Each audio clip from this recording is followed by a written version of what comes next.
Leviticus chapter 6.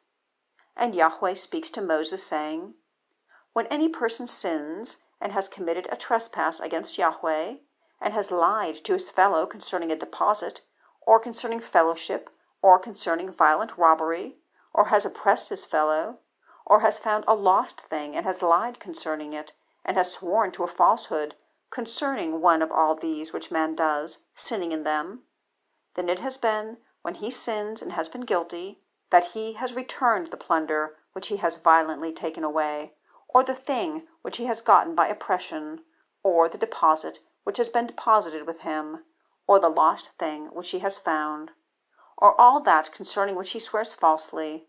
He has even repaid it in its principal, and he is adding to it its fifth. He gives it to him whose it is the day of his guilt offering.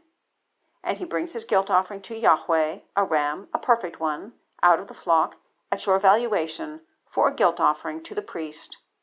And the priest has made atonement for him before Yahweh, and it has been forgiven him concerning one thing of all that he does, by being guilty therein. And Yahweh speaks to Moses, saying, Command Aaron and his sons, saying, This is the law of the burnt offering. The burnt offering on the burning pile remains on the altar all night until the morning, and the fire of the altar is burning on it. And the priest has put on his long robe of fine linen, and he puts his fine linen trousers on his flesh, and has lifted up the ashes which the fire consumes with the burnt offering on the altar, and has put them near the altar. And he has stripped off his garments, and has put on other garments, and has brought out the ashes to the outside of the camp, to a clean place. And the fire on the altar is burning on it, it is not quenched, and the priest has burned wood on it morning by morning, and has arranged the burnt offering on it, and has made incense on it with the fat of the peace offerings. Fire is continually burning on the altar, it is not quenched. And this is the law of the present.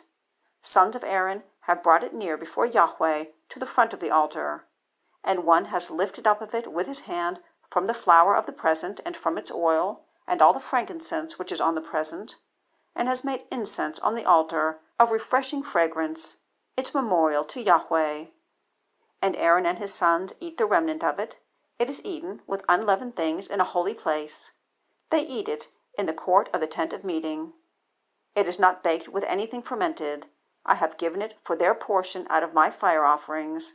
It is most holy, like the sin offering, and like the guilt offering. Every male among the sons of Aaron eats it, a continuous statute throughout your generations, out of the fire offerings of Yahweh. All that comes against them is holy. And Yahweh speaks to Moses, saying, This is an offering of Aaron and of his sons, which they bring near to Yahweh in the day of his being anointed.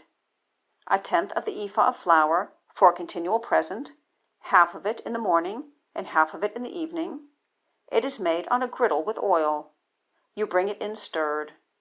You bring baked pieces of the present near for a refreshing fragrance to Yahweh. And the priest who is anointed in his stead from among his sons makes it. It is a continuous statute of Yahweh. It is completely burned as incense. And every present of a priest is a whole burnt offering. It is not eaten. And Yahweh speaks to Moses, saying, Speak to Aaron and to his sons, saying, This is the law of the sin offering. In the place where the burnt offering is slaughtered, the sin offering is slaughtered before Yahweh. It is most holy. The priest who is making atonement with it eats it. It is eaten in a holy place, in the court of the tent of meeting. All that comes against its flesh is holy. And when any of its blood is sprinkled on the garment, that on which it is sprinkled you wash in the holy place. And an earthen vessel in which it is boiled is broken. And if it is boiled in a bronze vessel, then it is scoured and rinsed with water. Every male among the priests eats it. It is most holy. And no sin offering, any of whose blood is brought into the tent of meeting to make atonement in the holy place, is eaten. It is burned with fire.